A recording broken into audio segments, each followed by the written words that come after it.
Imagina ser dueño de un negocio donde las personas te entregan su dinero voluntariamente. Tú utilizas una parte para generar préstamos y, después, les cobras intereses por acceder a ese mismo sistema. Eso es lo que parece ocurrir cuando eres propietario de un banco. Pero no te confundas. Comprar el edificio, instalar una bóveda y contratar cajeros es la parte más sencilla. El verdadero obstáculo es conseguir una de las licencias más vigiladas y valiosas del mundo. Demostrar que tienes millones de dólares y convencer al gobierno de que puede confiarte los ahorros de miles de personas. Y aún después de lograrlo, un solo error podría destruir tu banco en menos de 48 horas.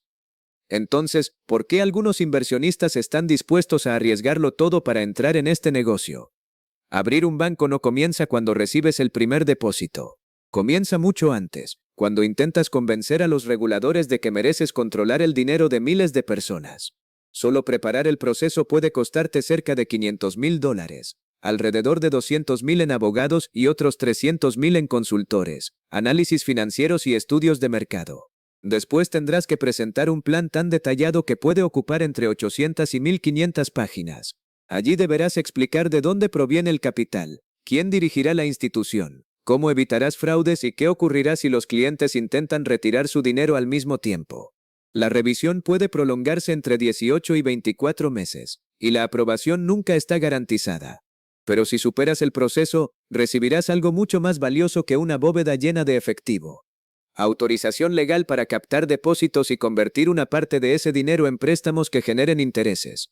Ahora bien, los inversionistas con suficiente capital suelen elegir un camino más corto.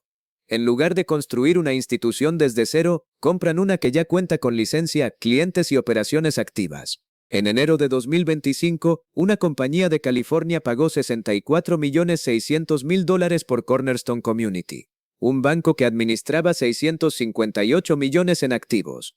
Las instituciones comunitarias suelen negociarse por entre 1 y 1,5 veces su valor contable. Por eso, adquirir un banco con activos de 200 a 300 millones podría exigir una inversión cercana a $40 millones. No compras solamente oficinas y cuentas bancarias. Compras tiempo, confianza, empleados experimentados y el permiso necesario para operar desde el primer día.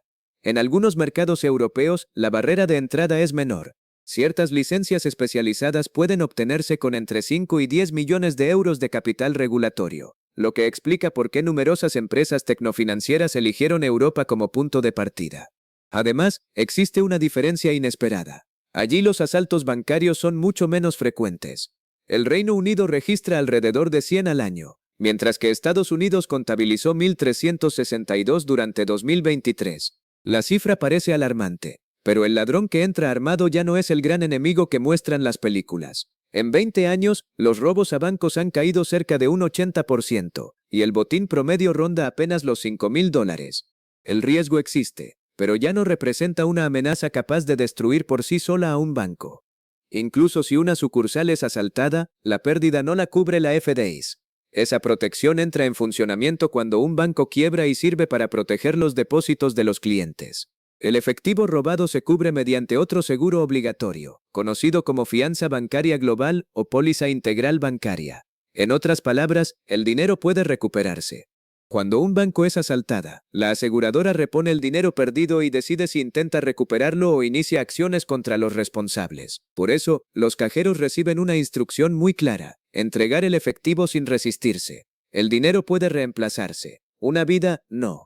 Pero los ladrones armados están lejos de ser el mayor problema de un banco.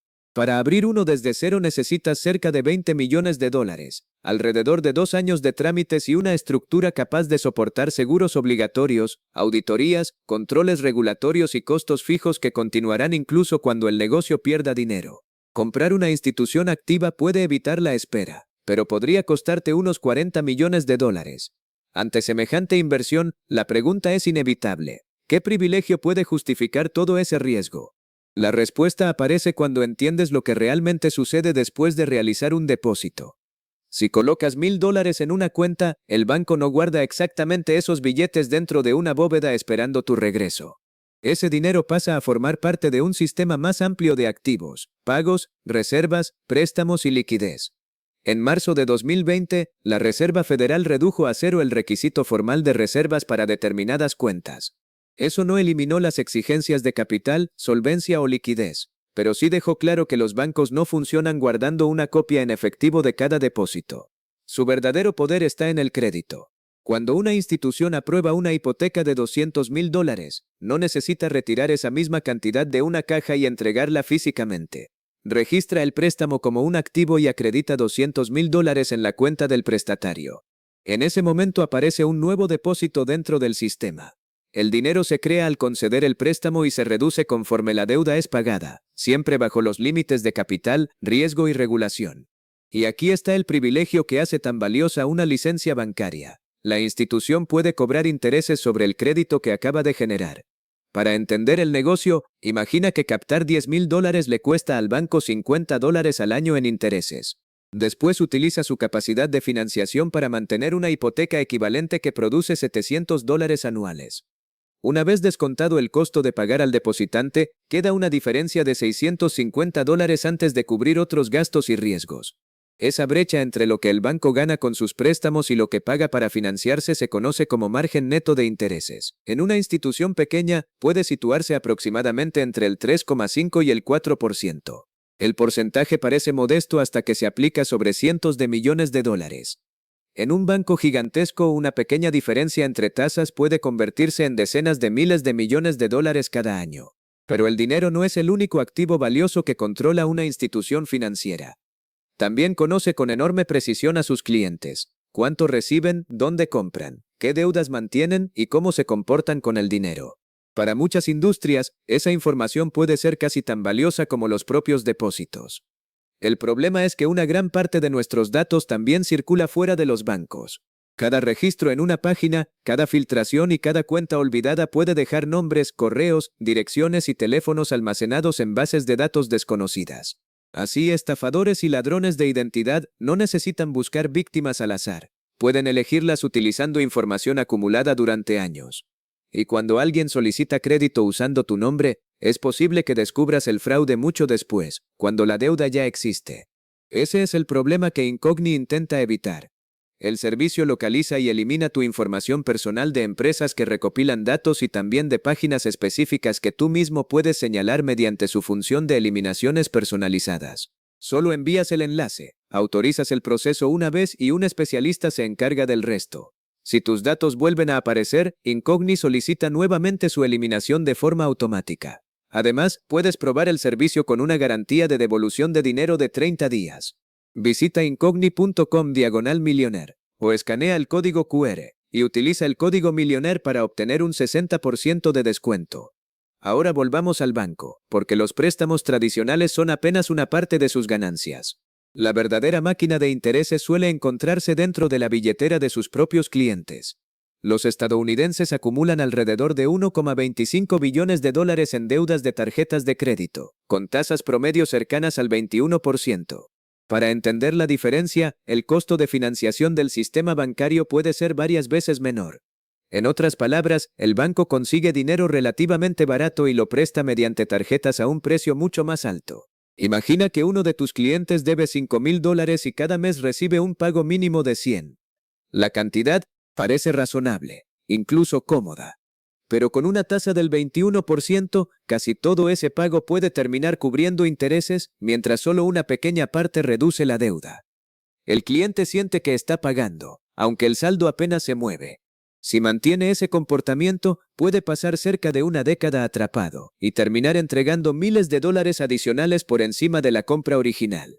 Ese es el secreto de las tarjetas.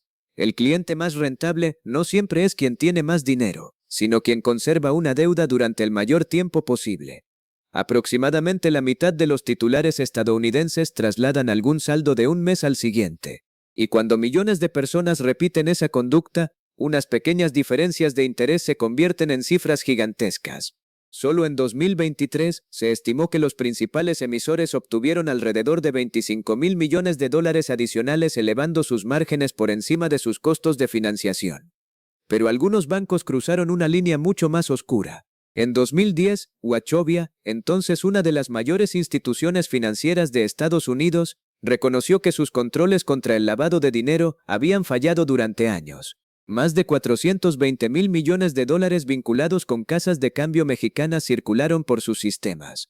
El proceso estaba diseñado para parecer normal. Los cárteles llevaban a México el efectivo obtenido mediante el tráfico de drogas, lo depositaban en casas de cambio y después enviaban los fondos a cuentas de Miami como si fueran transferencias legítimas. Desde allí, el dinero podía moverse hacia propiedades, empresas y aeronaves utilizadas para transportar drogas. El banco cobraba comisiones por procesar las operaciones, mientras las señales de alerta quedaban sin respuesta. La sanción final fue de 160 millones de dólares. Ningún empleado terminó en prisión. Probablemente no planeas convertir tu futuro banco en una herramienta para los cárteles. Sin embargo, existe otra amenaza capaz de destruir una institución sin necesidad de cometer un delito. El 8 de marzo de 2023, Silicon Valley Bank anunció que necesitaba conseguir capital con urgencia.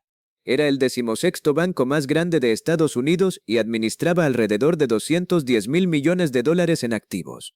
2 días después, había desaparecido. No necesitó meses ni años para caer. Fueron aproximadamente 40 horas. Su mayor fortaleza terminó convirtiéndose en su debilidad. El banco atendía a una gran parte de las empresas emergentes financiadas con capital de riesgo, y muchos de sus clientes pertenecían al mismo círculo profesional. Cuando las primeras noticias sobre sus problemas comenzaron a circular por los chats privados de fundadores e inversionistas, todos reaccionaron casi al mismo tiempo. Ya no era necesario formar una fila frente a una sucursal antes. Una corrida bancaria avanzaba lentamente. Los clientes tenían que trasladarse hasta una sucursal, formar una fila y esperar frente a una ventanilla. Ese proceso daba tiempo para conseguir liquidez, tranquilizar al público o solicitar ayuda. Hoy, miles de personas pueden retirar sus depósitos al mismo tiempo desde un teléfono. Y mientras Silicon Valley Bank se acercaba al desastre, ocurrió un detalle difícil de ignorar. Greg Becker, su director ejecutivo, vendió cerca de $3.600.000 en acciones personales apenas 13 días antes del colapso. Puede haber sido una operación programada, pero el momento no ayudó precisamente a recuperar la confianza. Lo que destruyó al banco fue una corrida digital. Cuando demasiados clientes exigen su dinero simultáneamente, la institución no puede limitarse a abrir una bóveda y devolver cada depósito. Mantiene una parte en efectivo, pero gran parte del capital está invertido en bonos o comprometido en préstamos que serán pagados durante años. Por eso, para que tu banco sobreviva, debes controlar 3 riesgos. El primero es no depender de un solo tipo de cliente. Silicon Valley Bank concentró gran parte de sus depósitos en empresas tecnológicas y fondos de capital de riesgo. Muchos fundadores e inversionistas se conocían, compartían asesores y participaban en los mismos grupos privados. Cuando uno retiraba su dinero, los demás recibían la noticia inmediatamente. La comunidad que había impulsado el crecimiento del banco también aceleró su caída. La segunda regla es no financiar inversiones de largo plazo con dinero que tus clientes pueden retirar mañana. Silicon Valley Bank recibió depósitos que podían salir en cualquier momento y los colocó en bonos gubernamentales con vencimientos largos.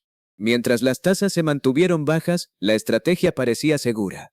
Pero cuando los intereses subieron, los bonos antiguos perdieron valor porque ofrecían rendimientos inferiores a los nuevos. El problema no era necesariamente conservarlos hasta su vencimiento.